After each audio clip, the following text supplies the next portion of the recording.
Hello everyone and welcome to actually the first vintage cube draft. This is my favorite format to play on Magic Online, so I'm really excited to be drafting this. I'll also say, Matt, on vacation visiting my family, so there might be some noise and the audio might be different or whatever, but we're doing the best we can. Trying to record a few videos while I'm on vacation, but I plan on drafting this format a lot, so when I get back home in like a week, there'll be plenty of vintage cube videos coming up.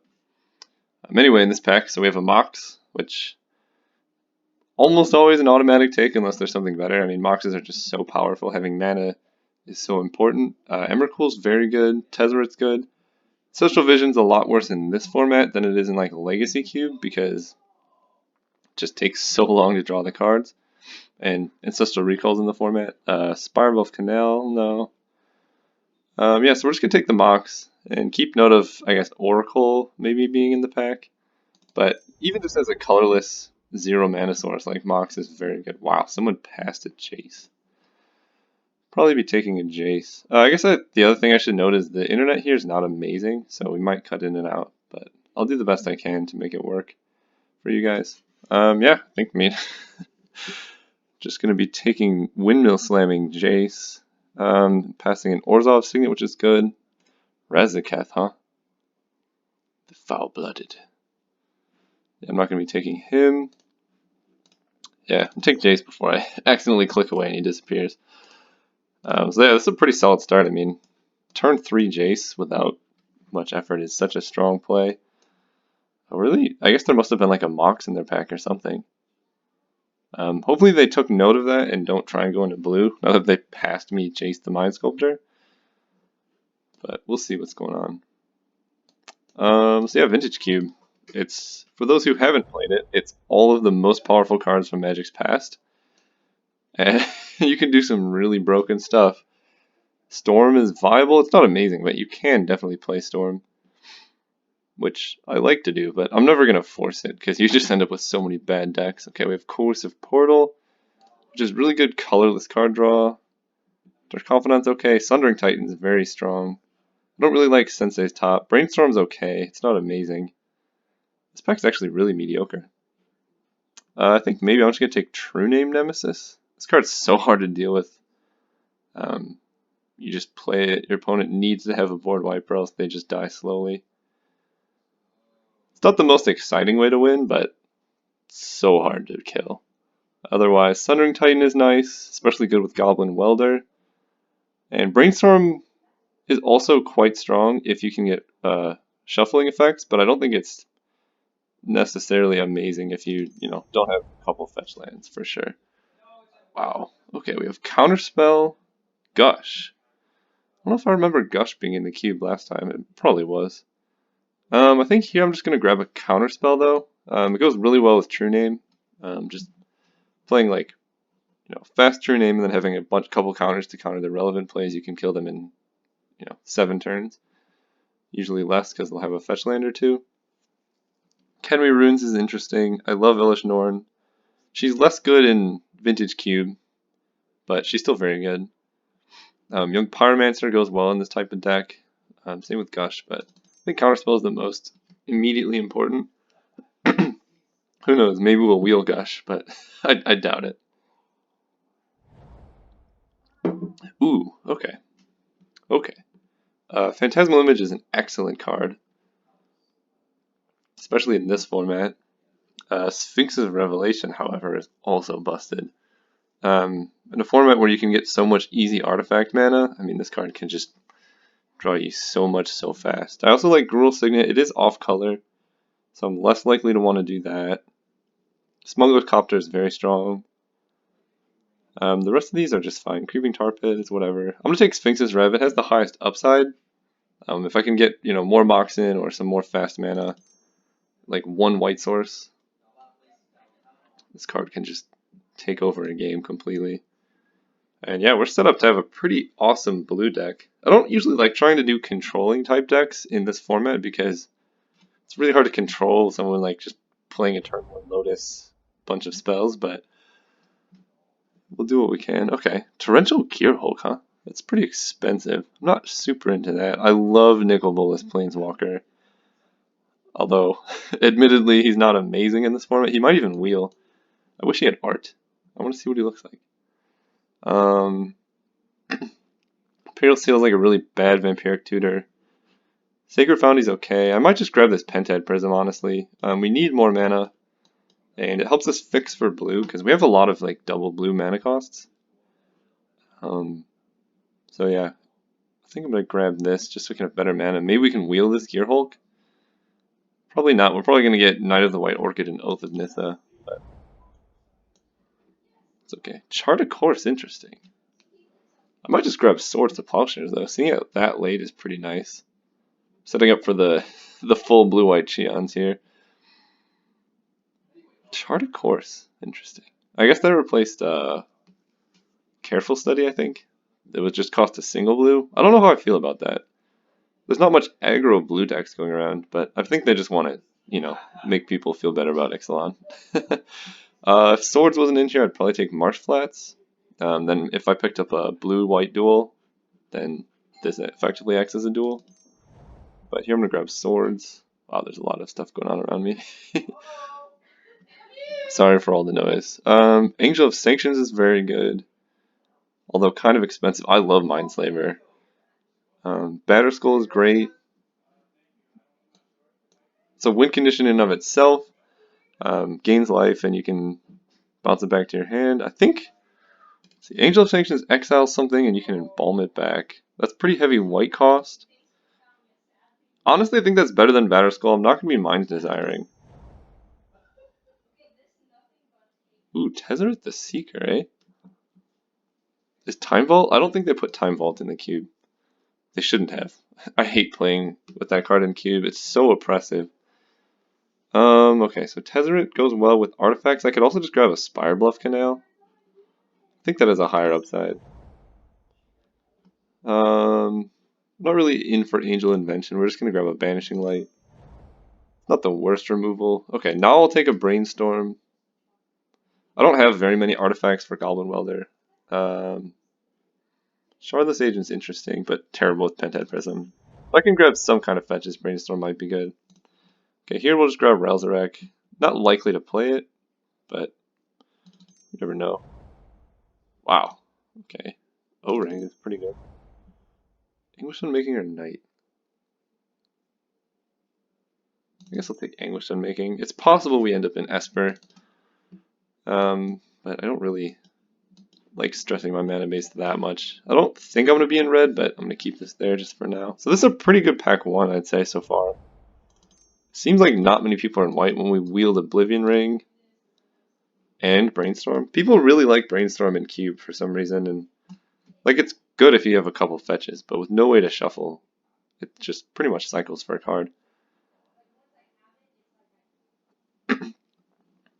And then like, let's say you play it and then your top 3 cards are bad. Now you have to draw 2 bad cards from your hand before you even draw anything else. So it's really, really important to be able to shuffle away for this card to be at its peak.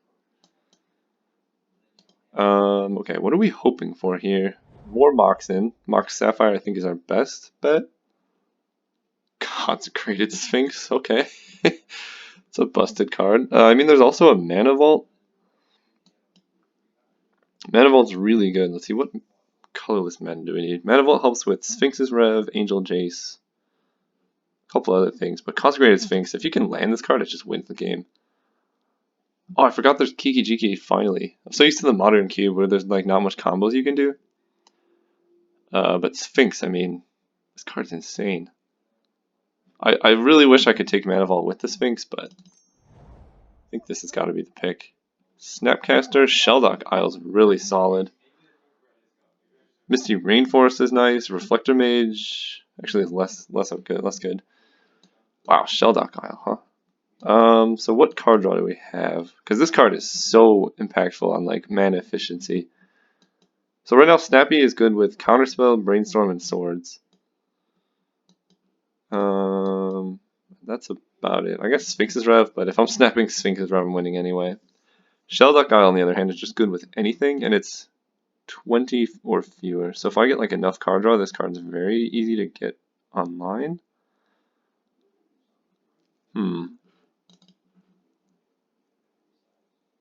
actually really torn between these two. Snapcaster is great, especially if I get more cheap counter spells. But Sheldock, I think I'm just going to take Sheldock, to be honest. I love this card. And this type, wow, okay. Kind of regret not taking Snapcaster now, but I didn't know I was going to get past a Mana Drain. Jeez. Definitely just going to take this. I'd love to pick up Hallowed Fountain. This deck needs better mana. Although, honestly, if we cut the Angel and the O-Rings, we could just end up even mono blue, depending on how the mana works out. But Mana Drain's so hard to pass. This card's busted. I'd take a Ponder, Dimir Signet, Hallowed Fountain, but it's Mana Drain. Ooh, I love Riftwing Cloudskate. Leovold is excellent, excellent, excellent. But I think I'm just going to take the Cloudskate. Suspend this early. It's so surprising how many games this card wins you. Gives you pressure, it gives you inevitability, and it lets you just hold up counterspell mana for a while you make land drops towards your Sphinx's Rev, Consecrated Sphinx, and you can like bounce something really expensive that they cast, or bounce a land to set them back on mana. So I'm definitely gonna take this. Repeal is okay. It's kind of gimmicky, but it cycles, so it's never terrible. You can repeal a Mox and replay the Mox to trade your blue mana for green or whatever. But I'm gonna take the Cloudskate. Elspeth Knight Errant. Ooh, High Tide. I don't know if this deck is going to be high tiding anytime soon. Elspeth is really good. She can definitely win a game on her own. Nevinral's Disc. I don't even know. Nevinral's Disc. Also quite good. Skullclamp is sweet. Good with Elspeth. Also really good with Bitter Blossom. I love Skullclamp plus Bitter Blossom.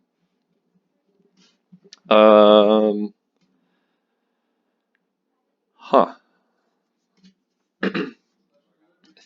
I don't really like Elspeth that much. Like, she can win a game on her own, but she's just so low impactful.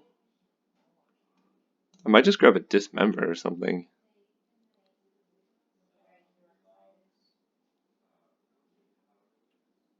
Yeah, I'm just gonna take Dismember. Elspeth's like fine, but I don't know. I'm not a huge fan of her. Whoa. Oh, Batterskull Stoneforge? The Scarab God. Actually, probably not as good in this format as I might think.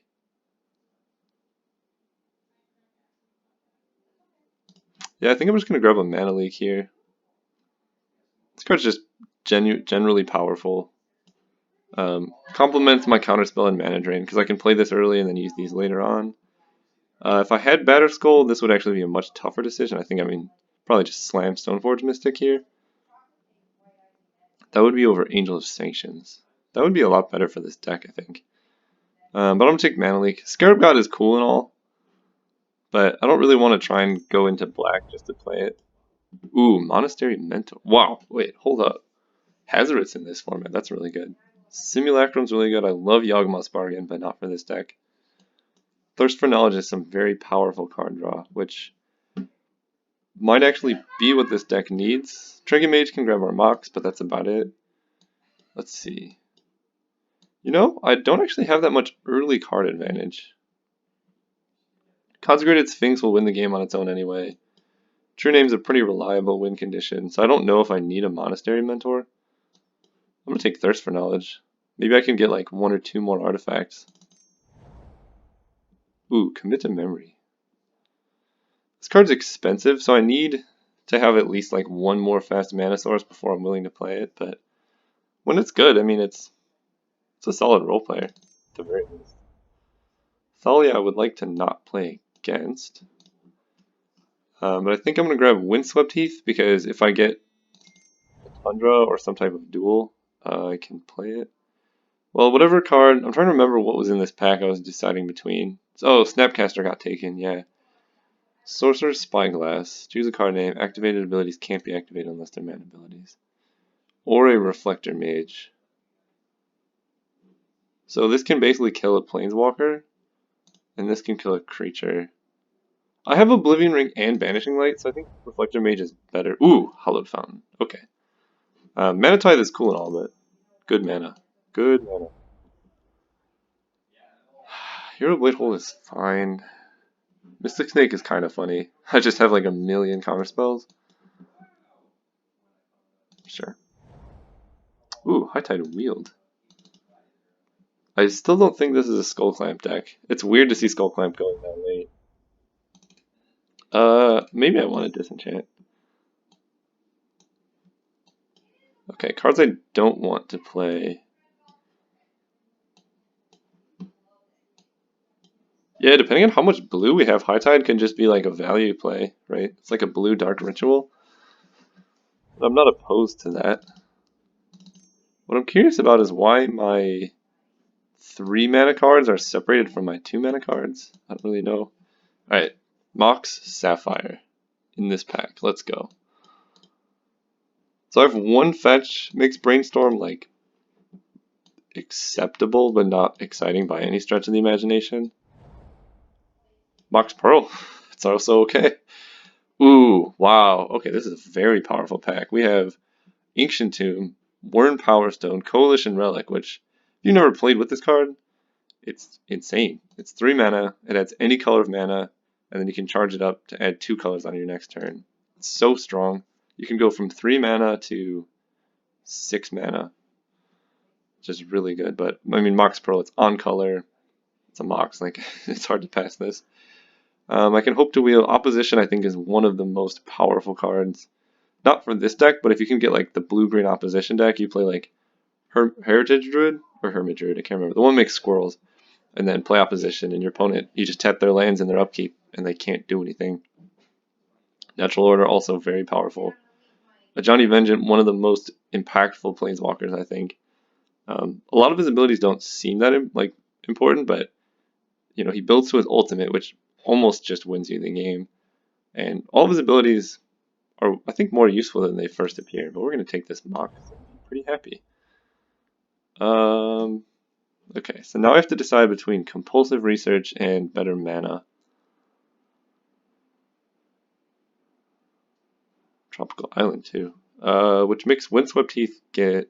Oh, I already have Hallowed Fountain, though. Let's see. I already have Thirst, and Thirst is an instant, which I think makes it better than Compulsive Research. So I'm going to grab Seachrome. Wow, Seachrome Coast is so likely to wheel, though.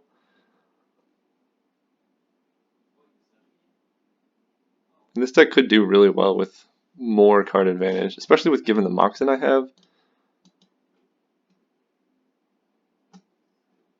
Huh. It's always tough. The biggest thing to look out for in Cube especially is the trade-off between carded, like having better cards and better mana. And this one is really hard for me. I know Compulsive Research is a very strong card, but I don't know. I think I'm going to take the mana fixing because if I'm missing Compulsive, I can always get other cards. But if I'm missing mana fixing, I'm never really going to be able to replace that. Ooh, Search for Escanta is in this too? Wow. I might take Search for Escanta. I know Upheaval's insane. I do have 2 Moxen as well. Upheaval is also good with Mana Drain, so I can like Mana Drain and then Upheaval and then play some stuff. The problem is we don't have like a lot of big mana. Like if I picked up that Coalition Relic, maybe I would try the Upheaval. But honestly, Search for Escanta might be just really good. This deck needs Mana Ramp, which Escanta does. And I only need 7 cards in my graveyard for this to flip, and then I can just kind of take over the game. I have plenty of non-creature, non-land cards to look up. Yeah, honestly, I think this is the pick here.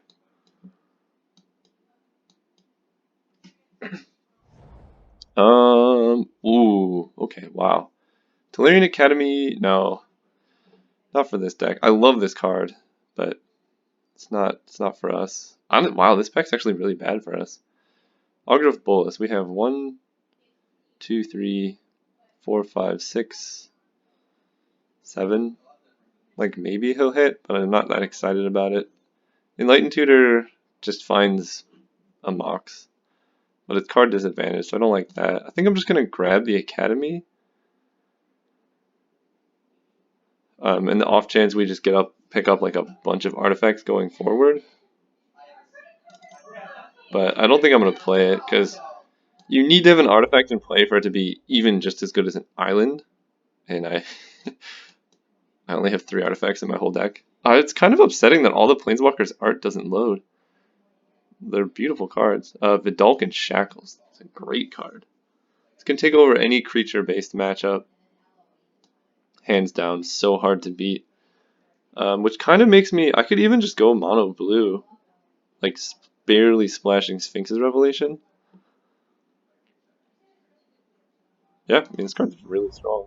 It's definitely a win condition in and of itself. Dragonlord Ojutai. Now we're talking. That is a win condition if I've ever seen one. There's also a Simic Signet, which I can play early.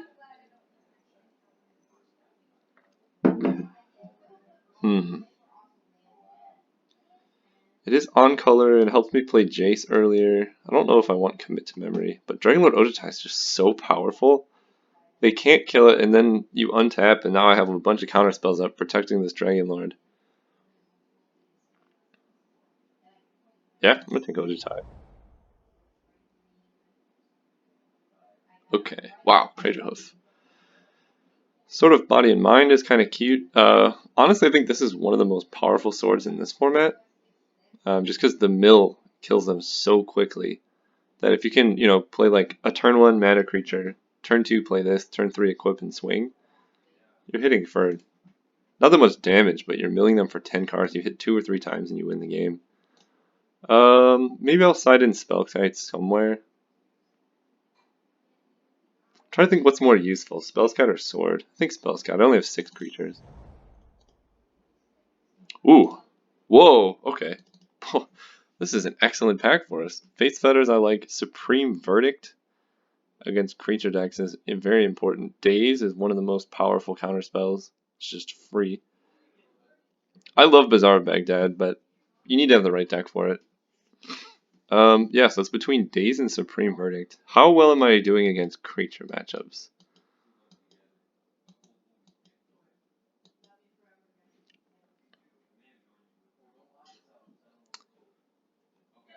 Honestly, I think I'm going to take Daze. The double white and Supreme Verdict is going to be tough to cast anyway. Wow, opposition wheeling?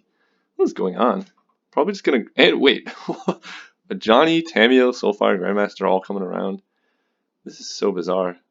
I don't think we're set up for opposition. Looks like nobody's set up for opposition.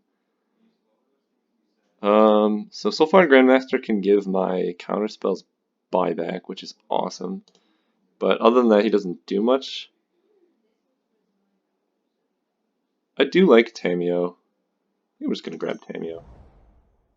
Godless Shrine. Wow, green is wide open. Guys. Guys, come on. Really? Passing Upheaval, huh? Moat is interesting. I can win through a moat. I don't want to win through a moat. I'm just gonna grab Upheaval. Kitchen Finks is a really good sideboard card. Dude, what is going on? A lot of these cards are really strong. Declaration in Stone. Looks like mono red was being heavily drafted. I didn't see much, if any, red in these packs that I remember at least. I'm trying to remember, or I'm trying to decide if I want Upheaval in the deck or not. I don't think I want Kitchen Finks in the main. We'll see how many playables we have. We have 24 right now. This member is in the 1. I could cut High Tide. Or just like really dirtily blue-white Cheons here. Is Upheaval, because I already have like kind of one big mana payoff card. I think I'm going to side in Upheaval in the slower matchups. Like, if you can plan for it and you know your opponent's going to be slower, Upheaval is so hard to beat. But, like, in a vacuum, like, Upheaval against mono red is just not going to do much. I guess the question is, do I want Dismember? I think so. It's an instant, which is really important. Because I have a lot of counter spells. But, I don't want them to be able to sneak through my counter magic. And I need to maximize my blue sources for, where is it? Shackles. So, This, these and these. I think I'm gonna run it like this. No swamps. What are you talking about? 3 plains, is that enough? That's 1, 2, 3, 4 white sources already. I guess 5. 3 plains seems good. I'll even get one more. It's gonna be an island. So yeah, I'm basically treating Moxen like lands because, I mean, they pretty much are. So we'll have less land drops. But that's okay. Brainstorm with 1 fetch. So reason to play Brainstorm, I have Search for Skanta, and I want ways to get cards in my graveyard. I think that's reason enough to play Brainstorm. The alternative is playing like Unexpectedly Absent or Disenchant or High Tide. Honestly, though, High Tide could be really good. Like turn 3, I can go High Tide Jace. How many blue islands do I have? 1, 2, 3, 4, 5, 6, 7, 8, 9, 10. 10 islands. I don't think that's worth it for High Tide. It's card disadvantage as well. Yeah, we're just gonna run like this. See you guys round 1.